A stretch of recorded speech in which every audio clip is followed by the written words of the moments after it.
Hey traders, Nick Shaheen here, looking at GE. This is not GE we're looking at here. This is S&P, so let me switch over to GE. Only reason I'm doing it because I heard I'll reset it. So this is let's go to 1 day and reset that. So this is a daily chart that looks pretty fantastic. I had some lines drawn of a range and then they broke out of the range. And so the question came to me, is this a good time to enter? I can't answer this when we're up in uncharted territories, given only the daily chart for 1 year.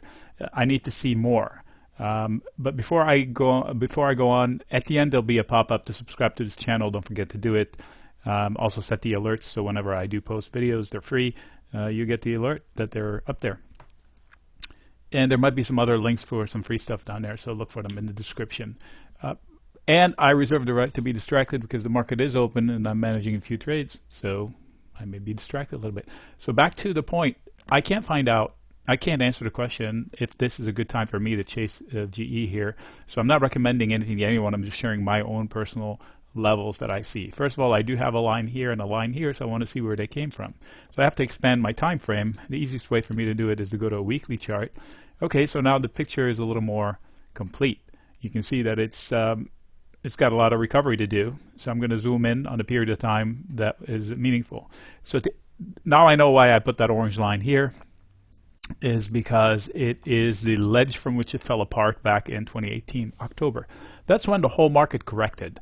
So some of it was market related, but I know the management messed up big time and they had turnover and all of this. So now they're rebuilding. So the good news is they have, after the debacle, huge, big drop from here to here, $6 a share, and then they have been setting higher lows, which is great, right? Higher lows means that the momentum is with the buyers, and higher highs confirms that, but then now they're butting up against the neckline that sure is. For example, what if I bought it here just before this and it fell apart? Or what if I bought it here? So as soon as I get whole again, I'd be tempted to get out. So that's why prior accident scenes tend to be breaks for a little bit. I'm not saying it's going to be a roof. I'm just saying that logically speaking, GE would need a reason to blast through this.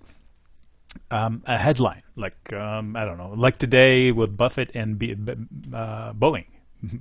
And there's a rumor for Boeing that Berkshire is investing in them.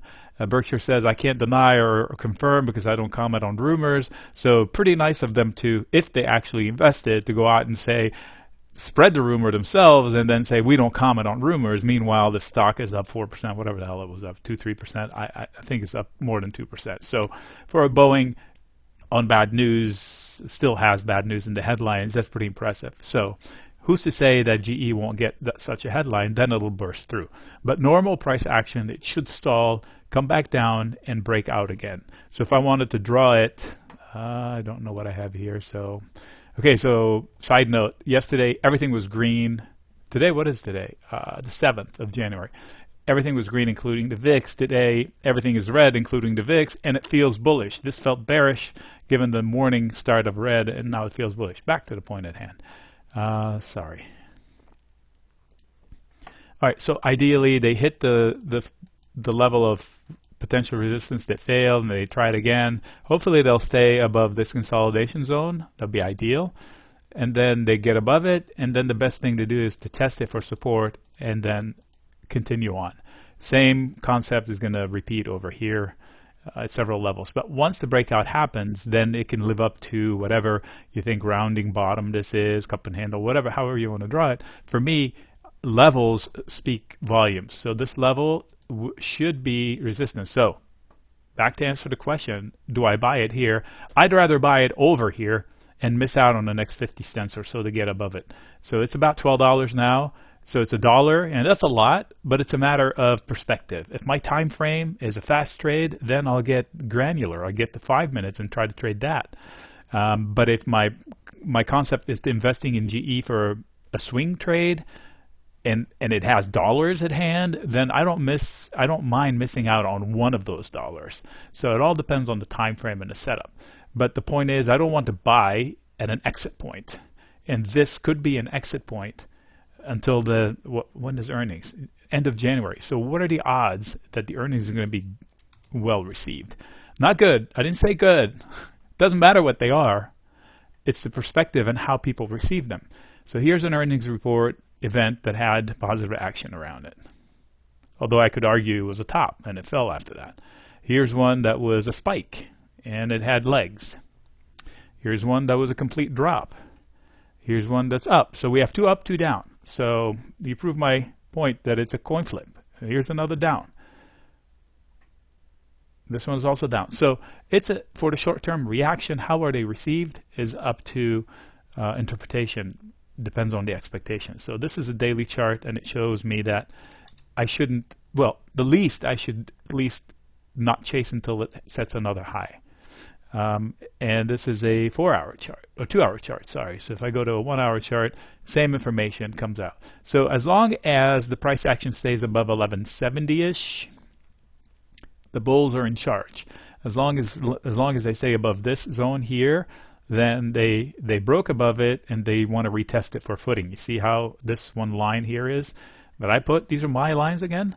So again, this is how I look at a chart, and this could apply to anything. What just popped into the news? Okay, Zoom. So Zoom, I was watching this level here just minutes ago. I was like, okay, so Zoom's starting to look interesting, and then it got onto TV, and Josh something on CNBC said he was long it, and he got it up from here to here. So $2 goose from somebody saying on TV that they just went long it. Okay. Meanwhile, they also said that he sold Twitter the other day, and Twitter is green now. So selective bull tag team. So these were the 2 lines I was watching for Zoom, and he triggered my upside line, but I didn't chase it because I'm chasing TV, and that's not how I do things. So, but the concept is the same. Now onus is on the bulls to stay above that. Otherwise, they get back to whole pop, and he ruined that trigger. And this trigger is still there. Anyway, just to prove that it's not a stock story from fundamentals, it's from the charts as well. So here's the SPY. You can see how they're watching the level, and it's holding the lows, so the base is good. I'm seeing tag teaming, when Apple's tired and fades throughout the day, the chips rally, when this one rally, of course Tesla's always rallying, and so tag team bulls. The sellers are on their heels. The buyers are definitely in charge. So that also, but at all-time highs, I can't chase upside unless with specific reasons like breakouts. I did that with CRM. I'm off topic. All right, bye.